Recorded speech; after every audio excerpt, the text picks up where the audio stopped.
green eyes. Greg is a porter at the Shepton Hotel in New York. After work, he always goes for a coffee across the street. A girl is sitting in the coffee shop near the window. It's her again, thinks Greg. She's here every afternoon. I'm going to say hello. Greg goes into the coffee shop and gets a coffee. Then he goes across to the girl's table. "Hi," he says. "I'm Greg. Can I sit with you?" "Okay," she says. "I'm Cassie. I come here for a coffee every day after work," says Greg. "I'm a porter at the Shepton Hotel." He smiles. "You have beautiful green eyes."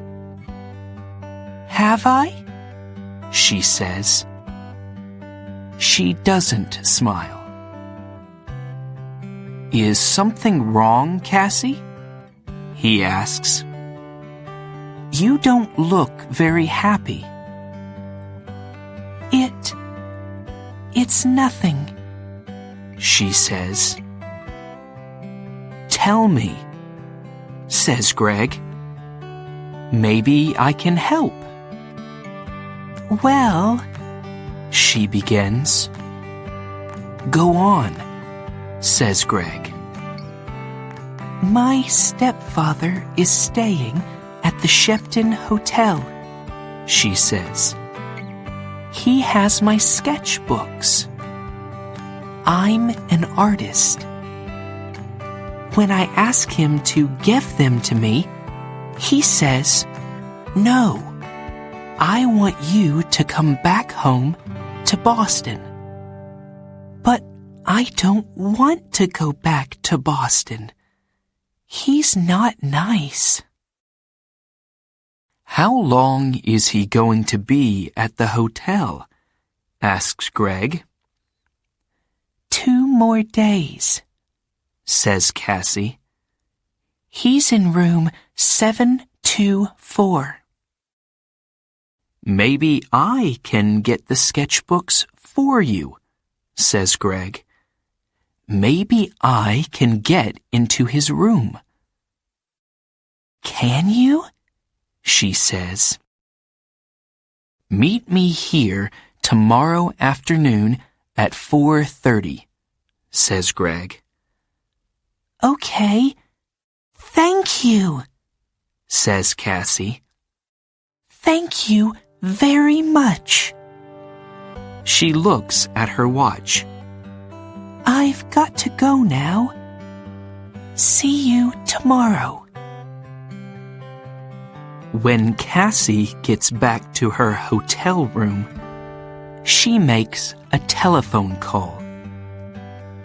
"Hello?" she says. "It's me. It's okay. The boy's going to do it." "Yes, I'm going to get them from him tomorrow afternoon." "Okay, I can meet you there the morning after, at 10 a.m. Don't forget to bring the money, $2,000. Next morning, Greg arrives at work early. He goes to find room 724. I have to wait for Cassie's stepfather to go out, he thinks. I don't know his name, but it doesn't matter. Greg watches the door of room 724. he sees the girl come to clean the rooms. Some minutes later, a man comes out of room 724. That must be Cassie's stepfather, thinks Greg. He waits for the man to leave and for the cleaning girl to go into room 724. I need to look in the room, he thinks. Greg waits for the girl to leave the bedroom. Then he goes into the room and begins to look for the sketchbooks. I must be quick, he thinks. Where are they? Suddenly, Greg sees the sketchbooks by the bed. Got them, he thinks. He begins to look at the pictures. Wow! Cassie is a great artist. These are good. Greg is leaving the room when he hears the cleaning girl call out to him. Hey, she says, what are you doing? Come back. Greg does not stop.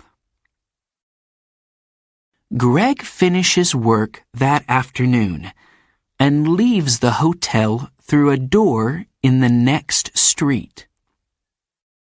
When he gets near the front of the hotel, he sees the man from room 724. That's him again, thinks Greg. That's Cassie's stepfather. Greg waits for the man to go into the hotel. Then he goes to the coffee shop. Cassie is at the same table in the coffee shop. Greg gets a coffee and goes to sit with her. I have them, he says, and he puts the sketchbooks on the table.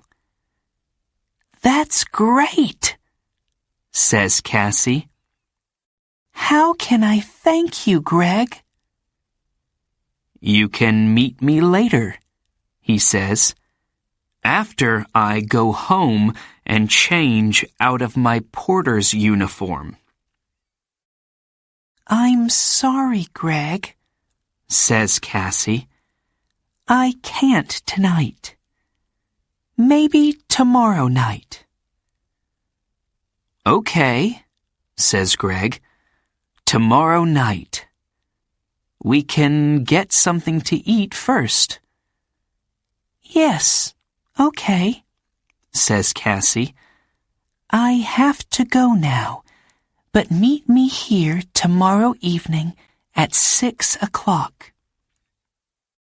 Cassie gets up, ready to leave. Don't forget your key, says Greg. Oh,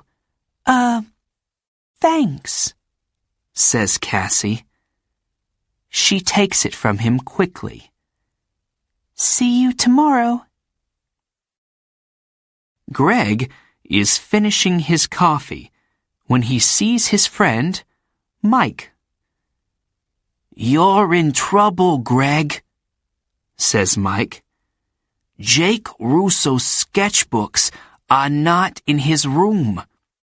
Room 724. And there are CCTV pictures of you coming from that room. Who is Jake Russo? Asks Greg. Suddenly, he's not feeling very well. An artist, says Mike. His pictures sell for thousands of dollars, and his sketchbooks sell for thousands too. Do you have them? Asks Mike. No, a girl has them, says Greg. What girl? Asks Mike. A girl with green eyes, says Greg, and he tells Mike about Cassie and her stepfather. But it's not true, says Mike when Greg finishes speaking. Jake Russo doesn't have a wife or a stepdaughter. You have to find that girl and get the sketchbooks, Greg. And you have to do it before the police find you. Greg walks home to his one-room apartment. How am I going to find her? He thinks. She has Jake Russo's sketchbooks now, so she's not going to meet me again. Is she going to sell them for a lot of money?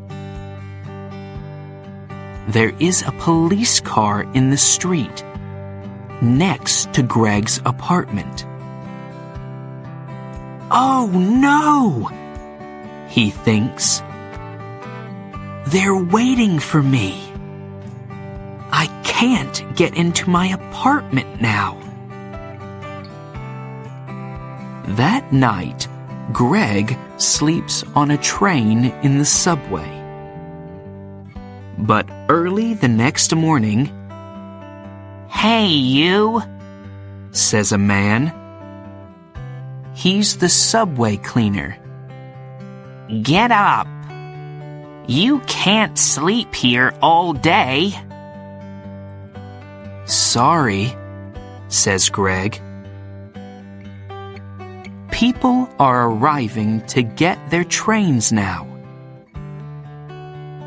One of them stops and looks at a photograph in his newspaper, and then at Greg. It's him, thinks the man. It's the young man in the newspaper photograph. The police are looking for him. Suddenly, Greg sees the man looking at him. And he sees his picture on the front of the man's newspaper. I have to get out of here quickly, he thinks. The man with the newspaper finds a policeman.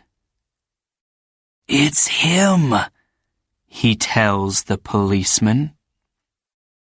The hotel porter. Hey, you, the policeman calls to Greg. Greg runs.